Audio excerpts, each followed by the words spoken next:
I was working with Enron at the time. And I just thought it was very interesting because Tell one all part of the my, huh?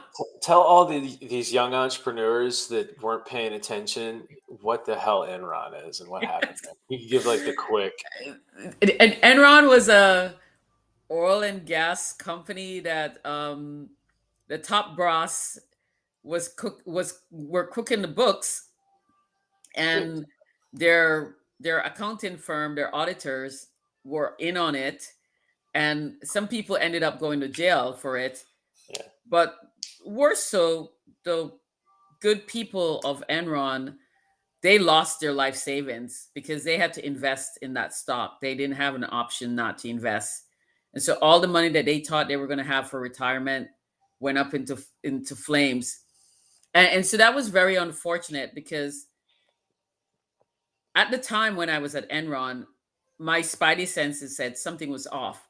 But I mean, I'm 24, 25. I don't know what I don't know. I'm just thinking I'm off. I'm doing self-doubt. I'm not saying, I mean, how can a massive corporation be doing something that's not appropriate? Hmm. And what really struck me as strange was I would talk to somebody and I say, explain your job. And then I would ask that person how their job related to the person upstream and downstream in the business process. And they couldn't. Hmm. Nobody knew what anybody else did. And even their jobs, they struggled to explain what their jobs were. And in retrospective, that was by design, because if I understand what you do, Zach, and you understand what I do, then we could start comparing notes and go, wait, something's off. But if I don't understand what you do and you don't understand what I do, then we can't compare notes.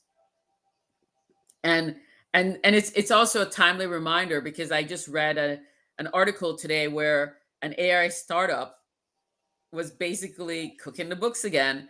One, they were cooking the books with creating fake invoicing, and then they were saying AI was doing something when it was just a bunch of humans doing it in the background. So they're getting investment and stuff on something for the That business. didn't exist, and I thought, and some of the big companies, I Ugh. mean, their investors were big companies like Microsoft.